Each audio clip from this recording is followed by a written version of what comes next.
اللہ الرحمن الرحیم۔ السلام علیکم ناظرین، بچہ گورا کیسے پیدا ہو، حمل کے دوران عورت کو کون سی باتیں سننی پڑتی ہیں، شادی کب کر رہی ہو، شادی کی عمر نکلی جا رہی ہے، یہ سوالات وہ ہیں جو پاکستانی معاشرے میں لڑکوں کے مقابلے زیادہ تر لڑکیوں کو سننے کو ملتے ہیں، اور جب شادی ہو جاتی ہے تو انہی لوگوں کا اگلا سوال بچے سے متعلق ہوتا ہے۔ لیکن سوالات کی بوچھاڑ صرف یہاں ختم نہیں ہوتی۔ بہت سے غیر شادی شدہ پاکستانیوں کو اکثر اس سوال کے دباؤ کا سامنا کرنا پڑتا ہے کہ انہوں نے شادی کیوں نہیں کی، ایسے وقت میں جب زیادہ سے زیادہ لوگ معاشرتی توقعات یا دباؤ کی خاطر شادی نہیں کرنا چاہتے، لیکن جب شادی ہو جاتی ہے تو سوال پوچھا جاتا ہے کہ بچہ کب ہوگا۔ ہر تقریب اور دعوت میں ایسے سوالات نہ صرف غیر ضروری بلکہ معاشرے کی سوچ کی بھی عکاسی کرتے ہیں۔ تاہم جب لڑکی حاملہ ہوتی ہے تو معاشرے کی تمام خواتین کی جانب سے اپنے مفت مشورے حاملہ خواتین کو دینے کا سلسلہ شروع ہو جاتا ہے۔ ان میں خاندان کے افراد سمیت ایسے لوگ بھی ہوتے ہیں جنہیں آپ جانتے تک نہیں ہیں۔ آج ہم ایسے لوگوں کے وہم اور غلط فہمی یا ٹوٹکوں پر بات کریں گے جنہیں اکثر حاملے کو سننا پڑتا ہے۔ ان جملوں سے آپ بھی ضرور واقف ہوں گے۔ نمبر 1، جب بچہ پیدا ہو تو شروع سے ہی بچے کو کسی کپڑے میں مضبوطی سے لپیٹ لیں، ورنہ آپ کے بچے کے بازو اور ٹانگیں لمبی نہیں ہوں گی۔ اکثر لوگوں میں یہ غلط فہمی پائی جاتی ہے کہ نوزائیدہ بچوں کپڑوں سے لپیٹنے سے بچے کے بازو اور ٹانگوں میں نشوونما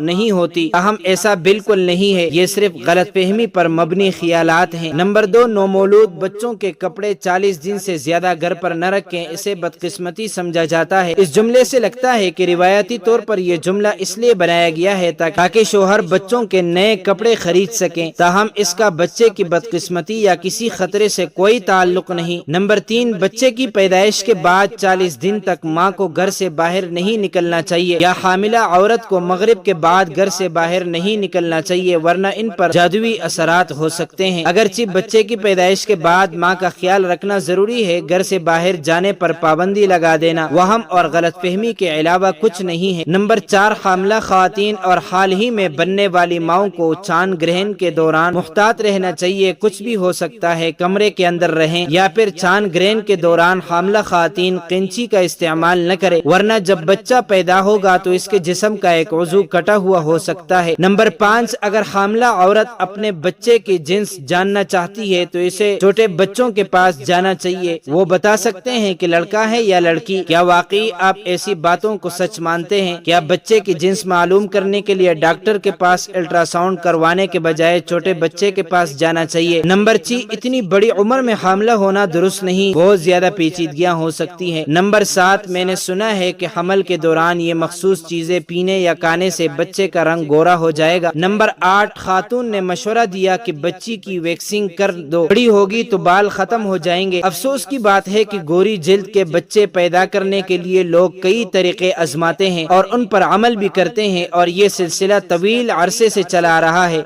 اس طرح کے مشورے اکثر معاشرتی دباؤ اور معاشرے کے غیر حقیقی معیار اور تصورات کو جنم دیتی ہیں، اور حاملہ والدین کے لیے یہ ضروری ہے کہ وہ اپنے بچے کی صحت اور تندرستی کی رنگت جیسی باتوں پر ترجیح دیں۔ تمام بچے چاہے ان کے جلد کا رنگ کچھ بھی ہو خوبصورت ہوتے ہیں۔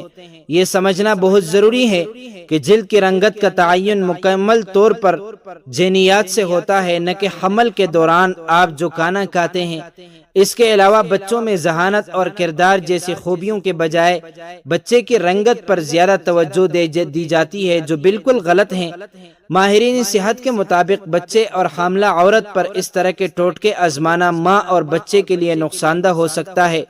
مذکورہ افواہیں، غلط فہمیاں، وہم پر کان دھرنے کے بجائے اگر ماں اپنی صحت اور بچے کی پرورش پر توجہ دے تو معاشرے کی سوچ بدل سکتی ہے۔